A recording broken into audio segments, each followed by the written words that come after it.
Welcome, beautiful Paris Saint Germain family. I just woke up, as you can hear by my voice, as you can see by my face, and I'm here with my aftermath thoughts about Paris Saint Germain versus Arsenal. Wow, we beat them yesterday 1-0. Great defensive, resilient performance from Paris Saint Germain. And looking back at this game, this was a very defensive performance from Paris Saint Germain. Defending by keeping the ball. We kept the ball for a lot of periods, defending. And then when Arsenal had the ball, we defended really well. They struggled to create anything. And when they did create anything, you know, Donnarumma stepped up, centre back stepped up, the midfielder stepped up. So it was somewhat of an away performance. And I think these are the performances Luis Enrique wants from his players in a away stadium. Be very, very defensively compact and play on the counter. And that's exactly what we saw from the goal. Exactly. Like this game is nearly a copy of the Liverpool game.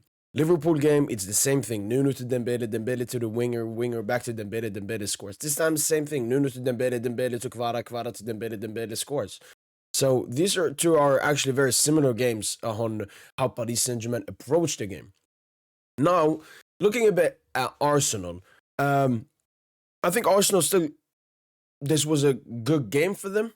Like football listing wise, absolutely disgusting team. Newcastle elite, Sunderland, Burnley, any mid-table relegation team, that's how they play. Stoke City Prime, 2008. The amount of set pieces, the amount of long balls they were spamming, the foul baiting from Skelly, for example, and then Raya runs from his goal to take the long ball was absolutely disgusting to watch. As a football supporter, as someone who supports this sport, as someone who loves this sport, as someone who wants to go and play the sport, when I watch Arsenal, man, I get disgusted, man. That's another sport. That is a different sport. But back to Arsenal. Still felt they had a good game. Still felt Arsenal couldn't be that mad. I mean, this is your tactics. This is your players. Some people are saying PSG had the ball, controlled the game, and so on. But I mean, that happens to Arsenal in pretty much all big games. Well, defensively, offensively, I think Arsenal were good. Like offensively, obviously their two biggest chances, the Trossard and Martinelli 1v1s, came more from Hakimi. Major mistake. Like the first one goes to Skelly. Skelly turns in, puts the pass. And the second one, he's pushing up too much, can't recover. Trossard finds that space. Rice finds him with that pass. So it's more on PSG a bit, but they still have those two chances. That Saka cross to Martinelli was obviously offside. Trying to think of more opportunities in this game for Arsenal.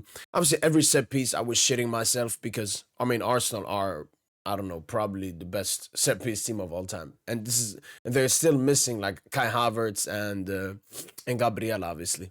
I don't know if Partey is good from set pieces, but yeah, no, the set pieces were always dangerous. Obviously, that's where they got a disallowed goal from. But I think Arsenal defended well. Like, we didn't have that many chances. Like, obviously, the Dembouz goal, very low XG.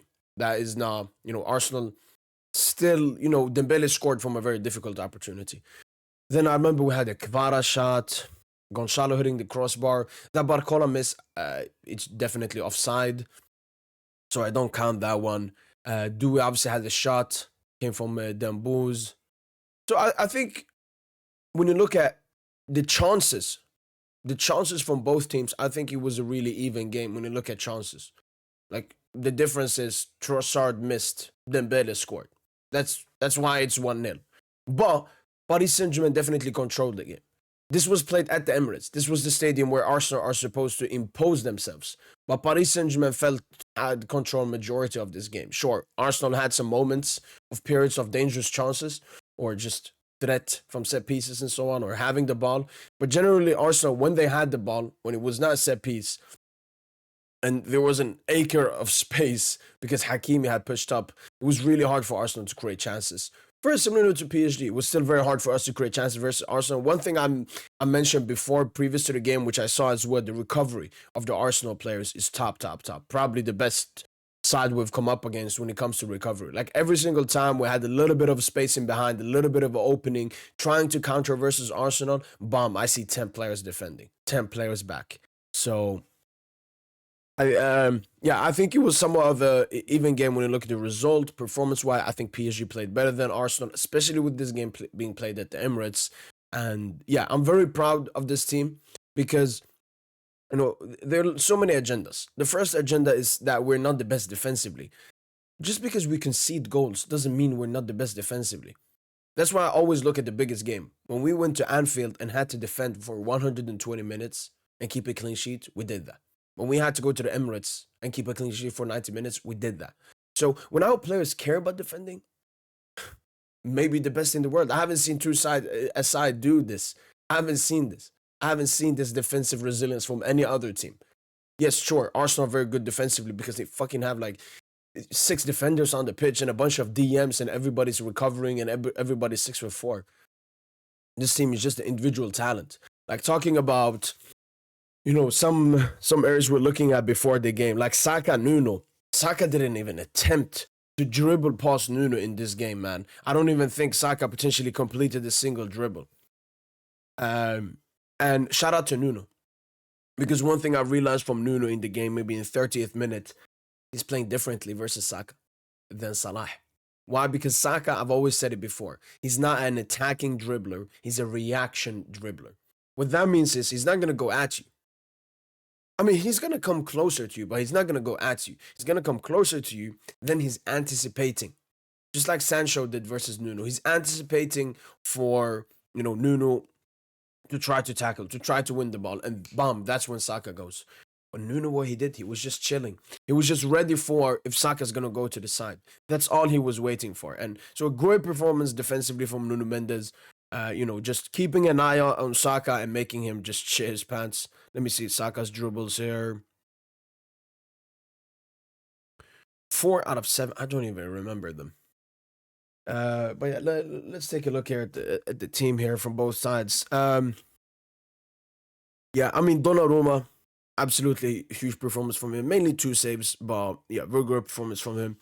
Looking at Arsenal side, I saw Skelly getting a lot of prop. I guess. Obviously, it was way too much prop, but he was good. Foul player 5 times. Yeah, he was fucking foul baiting. That's what he's called. But I don't really remember that many great stuff from Skelly. Raya, Kivior, Saliba, fair to him. He was good.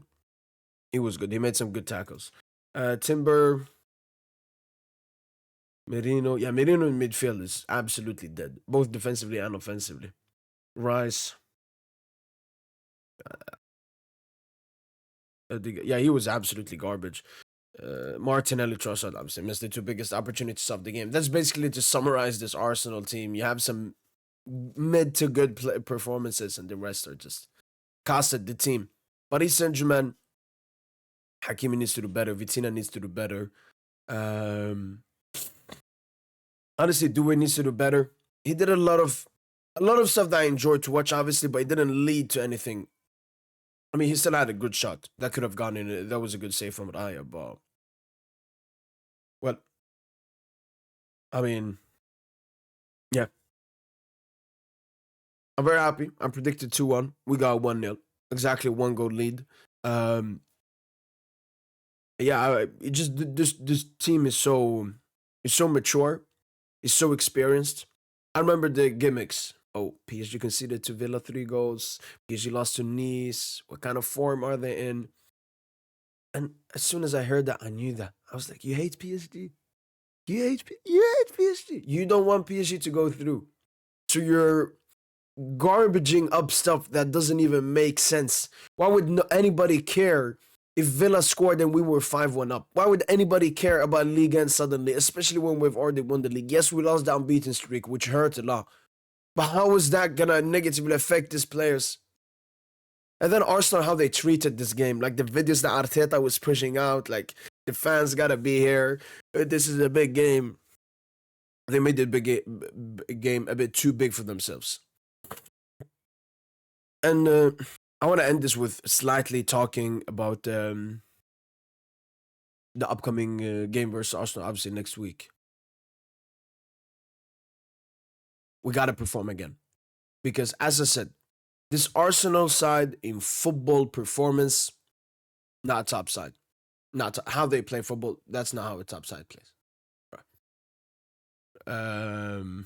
Like at least Atletico, they're gonna defend a lot, but then they're gonna have some beautiful counterattacks. Or Inter Milan, Arsenal, it's set pieces. But no, this Arsenal side, we still need to have a great performance versus them at the Parc des Princes. It's only 1-0. And as I've said before, I think we're better away. I'm more confident in my team away than at home.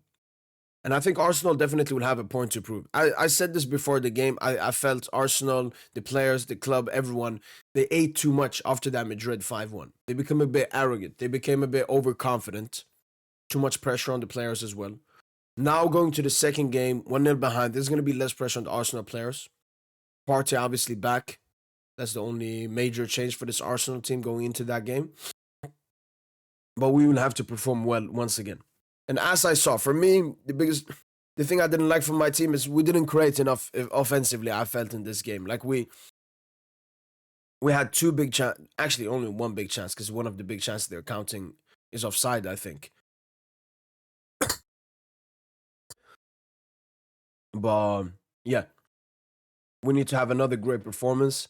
This is a Champions League semi-final. We can't get ahead of ourselves, even though we performed well in this first game, defended really well, got in a huge important goal, kept a clean sheet. We still gotta stay humble. We still gotta stay focused. We obviously got Strasbourg on the weekend. I have no clue what's gonna go on in that game. But for this upcoming game versus Arsenal, gotta treat it like it's still in. Like it's 1-0. That's the thing. Like it's not comeback. If Arsenal do something, it's not comeback. I said the same thing about Liverpool. A 1-0 lead is not comeback. Comeback is at least 2-3 goals. So, no. And we've seen Paris Saint Germain concede early on, concede against momentum. Imagine we're at the Parc, we have the possession, 20 minutes, then bomb, set piece, Arsenal get a goal and it's 1-1. What happens then? So, no, we have to go to the Parc, try to get more goals, but still try to keep a clean sheet because we're good defensively. Also, we're slightly worse defensively, I would say, at the Parc because we're a bit more comfortable, more complacency, less pressure on the players, less focus. When we're away, we're so focused.